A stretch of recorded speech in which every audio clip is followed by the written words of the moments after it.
Pero hindi ko pa rin po mapigilang mapaisip Tungkol saan naman, nak? kung bakit po merong mga masasamang tao. Katulad na lang ng mga kamag-anak ng namatay niyong amo na nagpalis sa atin dun sa tinitira natin. Hindi po ba sila naaawa sa atin? Wala na po ba talaga silang konsensya? Bakit kailangan nila tayong tratuhin na parang maruruming hayop? Ay, Cha, hindi ko rin alam ang sagot sa tanong mo pero wala na tayong magagawa kung ayaw nila na manatili pa tayo doon. Kung tutuusin, mas mabuti ang kalagayan natin ngayon eh. Nandun na po tayo. Pero paano kung hindi tayo tinulungan ng kaibigan ng dati niyong amo? E di sa kalsada po tayo natulog. Hanggang ngayon po, hindi ko pa rin po ma-imagine na magpalipas tayo ng gabi sa kalye. Paano na lang kung may nangyaring masama sa atin doon, Nay? Eh paano na lang kung umulan ng malakas? Wala po tayong masisilungan at magkakasakit po tayo.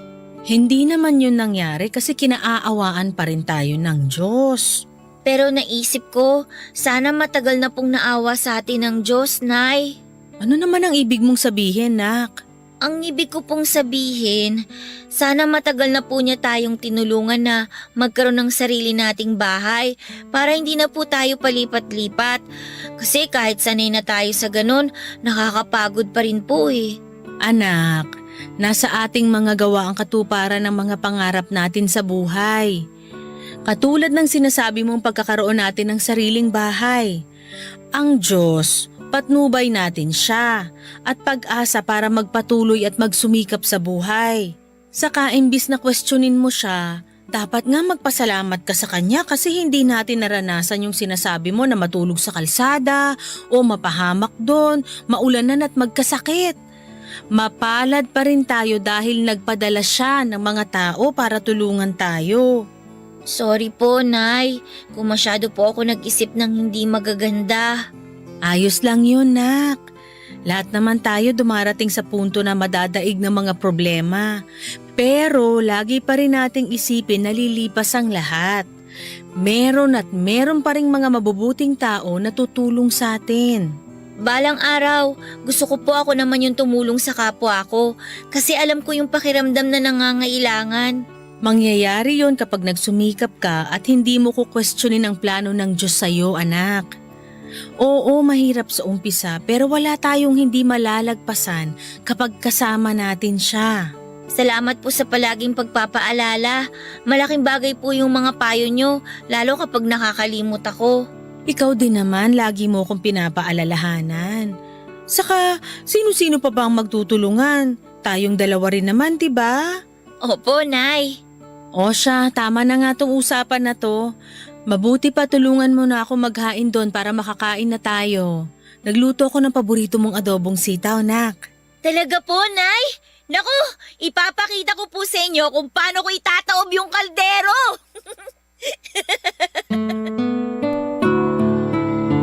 Papa Dudut, naniniwala pa rin po ako na likas na mabuti ang bawat nilalang ng Diyos.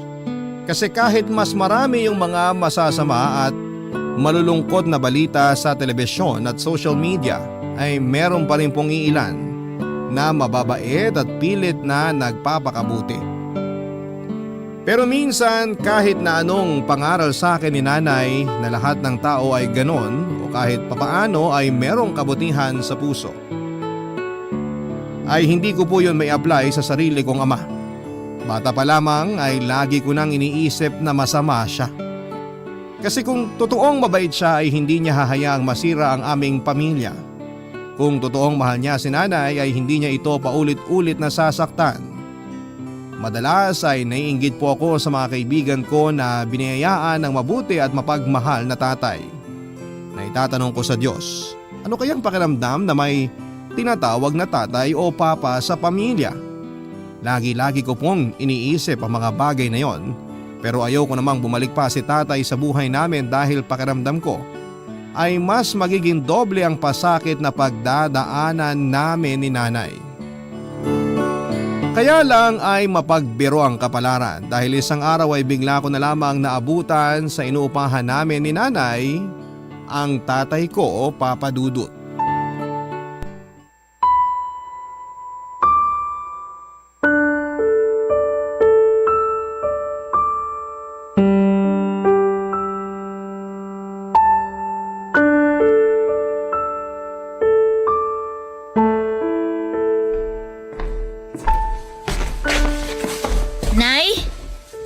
po siya. Siya anak, siya ang tatay mo. Hindi ko po tatay ang taong yan. Wala na po akong tatay, di ba? Anak, huwag mo namang sabihin yan. Kaya nga ako bumalik dito para magsama-sama na tayong pamilya. Nagkausap na kami ng nanay mo at nagkapatawaran. At ano po bang palagay niyo sa akin? Na ganong-ganong kadali kayong patawarin? Nay, bakit niyo naman po pinatawad ang taong yan? Di ba malaki ang kasalanan niya sa inyo? Nakalimutan niyo na po ba na sinasaktan niya kayo nung araw? Kaya nga umalis kayo sa puder niya at nakipaghiwalay? Anak, nakikiusap ako. Pakinggan mo muna ang tatay mo. Hindi na siya yung dating tatay mo na nananakit. Totoo yun, Cha. Nagbago na ako. At nagsisi na rin ako ng gusto dahil sa ginawa ko noon sa nanay mo. Walang araw simula nung umalis siya sa bahay natin na hindi siya sa akin hinanap ng ate Ellen mo. Doon ko naisip kung gaano ako kasira ulo dahil hinayaan ko masira ang pamilya natin. Buti po alam nyo. Tsa, ano ba? Tatay mo pa rin ang nasa harapan mo. Huwag mo siyang bastusin dahil hindi kita tinuruan ng ganyan. Hindi ko po siya binabastos, Nay. Sinasabi ko lang po yung totoo. Hindi ko po talaga kasi maintindihan kung bakit bigla-bigla na lang siyang umeepal sa buhay natin. Masaya naman po tayo na wala siya, di ba? Kaya naman po natin. Nabuhay niyo nga ako ng kayo lang tapos bigla-bigla magbabalik siya para ano? Buuin yung pamilya natin? Hoy Mama, para po sa kaalaman nyo, matagal na pong buo ang pamilya namin ni Nanay. Kaya hindi nyo na po kailangan bumalik sa amin kasi kaya na po naming dalawa. Pinabayaan nyo nga po kami noon eh. Tapos bigla-bigla, maghahabol kayo ngayon? Sinabi kong huwag kang bastos! Marie, tama na yan. Anak, sorry. Cha, anak, ayos ka lang ba? Huwag kayong lalapit sa akin, galit ako sa inyo! Galit din ako sa inyo, Anay! Sorry, nak, hindi ko sinasadya. Kung gusto niyo magsama po kayo, basta ako hindi ko pa matatanggap ang taong yan! Cha, sandali! Kakausapin ko na lang siya kapag kalmado na siya. Paano kung hindi niya ako matanggap? Paano kung hindi na mabuo ang pamilya natin? Huwag mo na lang munang masyadong isipin ang tungkol sa bagay na yun. Sa ngayon, bumawi ka sa anak mo. Iparamdam mo sa kanya na nagsisisi ka na sa ginawa mo at desidido ka na mabuo ang pamilya natin uli. Papa Dudut, sabihin niyo na po na masama akong anak dahil sa naging asal ko at pananalita sa tatay ko. Pero masisisi niyo ba ako? Buong buhay ko ay wala akong itinuring na ama tapos ay bigla-bigla na lamang na walang pasabi na magbabalik siya sa buhay namin ng nanay ko. Kung nasikmura siya ng nanay ko na patuloyin sa pamamahay namin, kausapin at ituring na parang bisita, pues ako po ay hindi. Niayaw ko nga siyang tignan sa mga mata at ayaw kong pakinggan ang mga sinasabi at pakiusap niya. Alam ko na may magsasabi dyan na tatay ko pa rin siya kahit pagbali-balik ta rin kuman ang mundo. Oo, nando na tayo sa hindi mawawala na magkadugo kami at siya ang dahilan, Papa Dudut, kung bakit ako nabubuhay ngayon. Pero ng mga panahon na yon ay nagbingi-bingihan po ako, Papa Dudut. Meron pa rin naman akong karapatang magalit sa kanya dahil sa mga pinaggagawa niya noon kay nanay. At meron pa rin akong karapatang kamuhian siya ng paulit-ulit kahit na sabihin niyang nagbagong buhay na siya. Barangay Love Stories. Barangay Love Stories. Nanay ko, Papa Dudut. Siya na nga itong ginawa ng masama ng tatay ko ay siya pa rin ang unang tumanggap at nagpatawad dito. Nang mga panahon na yon ay aaminin ko na kahit siya ay kinaiinisan ko. Hindi ko po kasi maintindihan kung bakit napakarupok niya. Hindi ko naman siya pinagbabawalang mag-asawang muli kung gugustuhin niya pero parang ang hirap tanggapin ang plano niyang pakikipag-ugnayan sa tatay ko. Malakas po ang paniniwala ko na nagbalik lamang si tatay sa buhay namin ni nanay para saktan lamang siya ng gusto. Marami po akong tanong noon, Papa Dudut. Tulad ng posible ba na magbago ang isang tao at ma-realize niya isang araw kung ano yung mga kasalanan niya sa kapwa niya. Kung oo, bakit gusto niya pa ulit bumalik sa buhay ng mga taong nasaktan niya? Hindi ba niya alam na yung paghihiwalay nila ng landas ang pinakamabuting regalo niya para sa mga taong nagawa niya ng masama. Yun po ang eksaktong damdamin ko ng panahon na yon tungkol sa pagbabalik ni tatay sa buhay namin. At kahit na nga sabik na sabik akong mabuo ang pamilya namin kasama ang ate ko ay hindi mawala-wala ang takot sa puso ko na baka sa umpisa lamang masaya, tapos mas masakit pala sa dulo.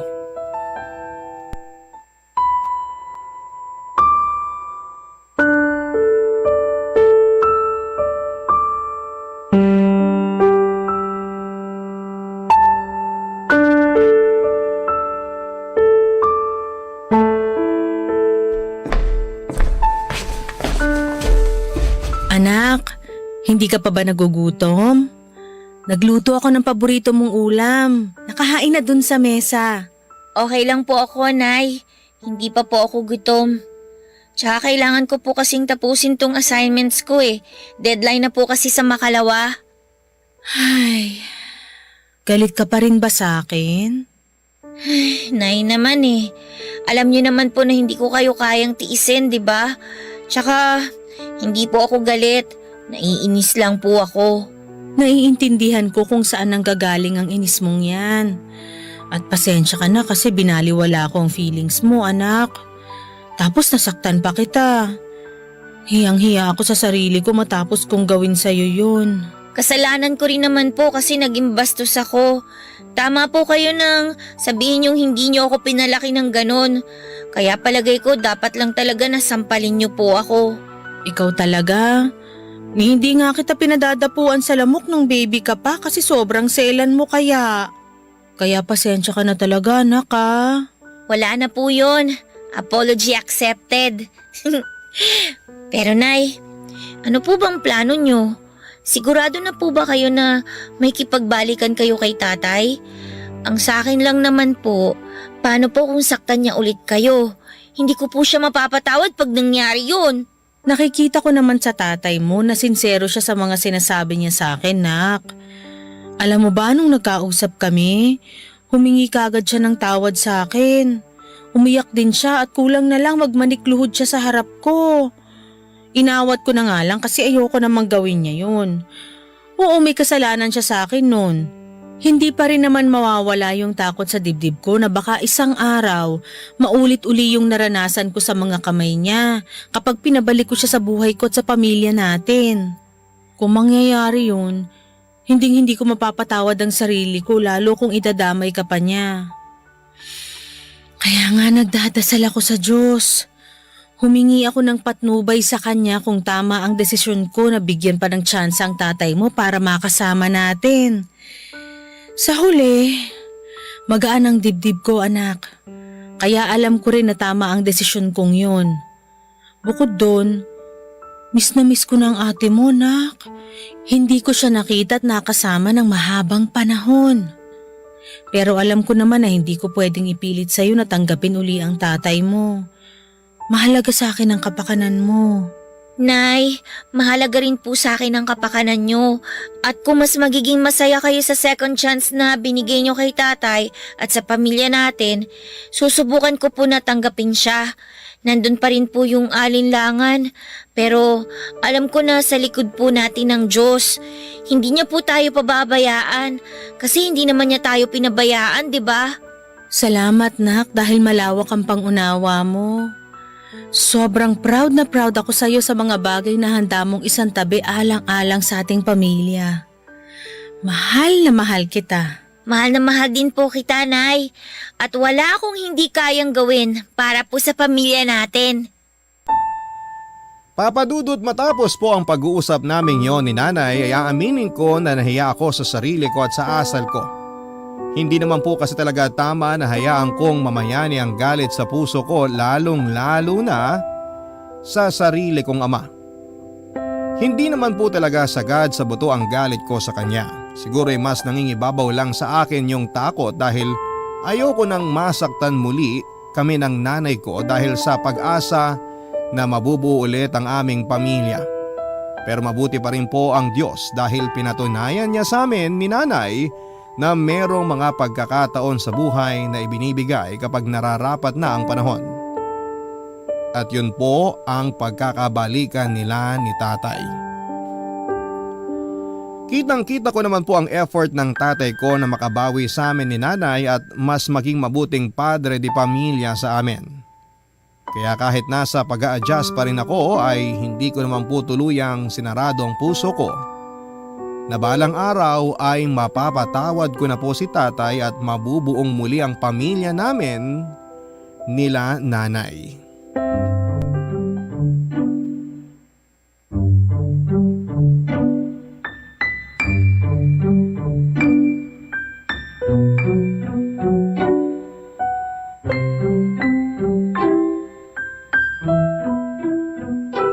Mahal, sinuot ba ng anak natin yung bestidong binili ko? Oo. Alam mo, tuwang-tuwa nga si Cha nung binigay ko. Sabi ko galing sa'yo. Ayaw ngang bitiwan tapos panay-ikot dun sa salamin. Gustong-gusto niya yung damit, mahal. Ang ate Ellie niya pumili ng damit na yun para raw pareho sila. Naku, dapat pala isinama ko na rito ang kapatid niya para nagkita na sila. Kaso patapos pala ang klase ng panganay natin eh. Kaya bali ang mangyayari, dadaanan na lang natin siya sa eskwelahan mamaya. Ayos lang yun. Hindi na ako makapaghintay na makita silang mag-ate. Cha, anak! Kanina ka pa dyan sa banyo ah. Hindi ka pa ba tapos magbihis? Sandali lang po, Nay! Mukhang kinakabahan ang anak mo. Narinig ko po yun, Nay ah! Wow anak, tama nga ang nanay mo. Bagay na bagay sa yung bestidang suot mo. Lalo kang gumanda. Tay naman eh. Nagsasabi lang ng totoo ang tatay mo, nak. Tiningnan mo na ba ang sarili mo sa salamin? Ang ganda-ganda mo. Kanino ka pa ba magmamana? Sa akin lang naman, di ba? Totoo po yan, Nay. Kasi pareho tayong maganda. Excited ka na ba sa labas natin, nak? Opo, Tay. Gusto ko na kayong makasama pati si ate. Pero kinakabahan pa rin po ako kasi first time nating lalabas na isang pamilya. Nasanay po kasi ako na si nanay lang ang kasama ko eh. Huwag kang kabahan anak, dahil pamilya mo kami. Kumilos ka lang na natural para maging komportable ka. Sorry ulit kasi kailangan mo maranasan na lumaking walang kinikilalang ama. Bukod dun, ang dami niyo ring hirap na pinagdaanan ng nanay mo. Ang totoo, hanggang ngayon, hiyang-hiya pa rin ako sa inyong dalawa. Laki na lang talaga ng pasasalamat ko sa Diyos dahil tinanggap niyo pa rin ako sa buhay niyo nang bumalik ako. Naniniwala ako na mabuti ang Diyos dahil binigyan niya tayo ng ikalawang pagkakataon para mabuo ang pamilya natin. Kaya gagawin ko ang lahat para hindi sayangin ang pagkakataon na yun. Babawi ako sa inyo at gagawin ko makakaya ko para maging mabuting padre de pamilya. Anak, ang tagal kong hiniling na mangyaring araw na to. Gabi-gabi, bago ako matulog, lagi kong pinagdarasal sa Diyos na sana makita ko na ulit ang nanay mo. Tapos nung malaman kong buntis pala ang nanay mo nung magkahiwalay kami, sobrang saya ng puso ko. Kaya nga na makita ko yung galit mo sa akin noon, nalungkot ako ng gusto. Pero hindi naman kita masisisi dahil karapatan mo yon anak. Malaki ang pagkakasala ko sa inyo ng nanay mo. Nakaraan na yon, mahal. At nagkausap na kami ni Cha. Matalino ang anak natin. Naiintindihan niya ang sitwasyon. Tama po si nanay. Ang mahalaga po sa akin ngayon, mabuo po ang pamilya natin. Mahal na mahal ko kayo ng nanay mo, Cha. Mahal ko rin po kayo. Namin po ni nanay, Tay. O paano? Alis na tayo? Naghihintay ng ate Ellen mo, nak. Excited na yun na makita kayo ng nanay mo. Tara na po, Nay, Tay. Sunduin na po natin si ate. Papadudot alam kong sinabi ko na hindi ko mapapatawad ang tatay ko. Pero iba pa rin po sa pakiramdam na walang sama ng loob at hinanakit sa sarili mong magulang. Hindi po madali yung process ng trust na ibinibigay ko kay tatay para tuparin niya ang pangako sa amin ni nanay na magiging mabuting padre de pamilya na siya. Pero sa abot ng makakaya ko ay sinusubukan ko pong umasa na mas magiging mabait sa amin ang kapalaran. At sa wakas ay tuluyan na kaming mabuo. Sa kasalukuyan, papadudot ay masaya po ang aming pamilya ni nanay kasama sina tatay at ate Ellen. Kaya nga na-inspired po ako na mag-share sa Barangay Love Stories ng storya namin para kaaliwan at kapulutan ng aral ng ating mga kabarangay. Masaya po ang puso ko na magpatawad at masasabi kong magaan ang loob ko.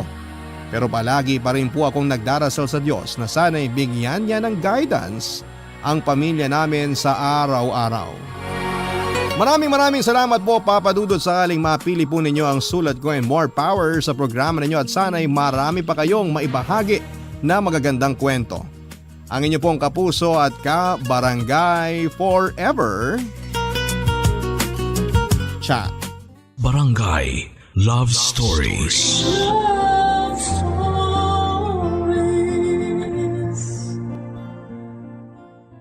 Barangay LS 97.1.